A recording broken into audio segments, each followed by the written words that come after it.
त्यामुळे पुढच्या घडामोडीकडे. बीडमध्ये कोणतीही घटना घडली की पावती माझ्याच नावावर पाडली जाते असं धनंजय मुंडे यांनी म्हटलंय. परळीतील कार्यक्रमात धनंजय मुंडे यांनी ही खंत बोलून दाखवली. माझ्या जीवनात मी कधीच इतका अस्वस्थ झालो नव्हतो असंही धनंजय मुंडे यांनी म्हटलंय.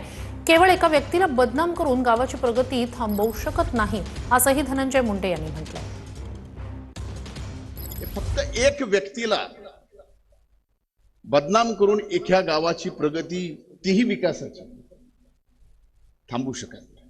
माझ्या जीवनात एवढा कधीच अस्वस्थ झालो नव्हतो तेवढा अस्वस्थ. या बीड जिल्ह्यामध्ये कुठलीही घटना घडली, कुठलाही खडा पडला, पावती माझ्या नावावर आहेच. मी म्हणलं केलंय तरी काय, तिचा घेणं नाही देणं नाही. वाजवा धान्याला. कोण म्हणतं सिमेंट फॅक्टरी कशी आली? आज कशी कुणाला माहिती की सिमेंट फॅक्टरी कशी आली? ती सिमेंट फॅक्टरीची जमीन पासून सिमेंट फॅक्टरीला त्या माझ्याकडे असलेलं राखेचं टेंडर पूर्ण फुकट 1 रुपया न घेता त्यांना दिलं, त्यावेळेस ती सिमेंट फॅक्टरी तिथं आली.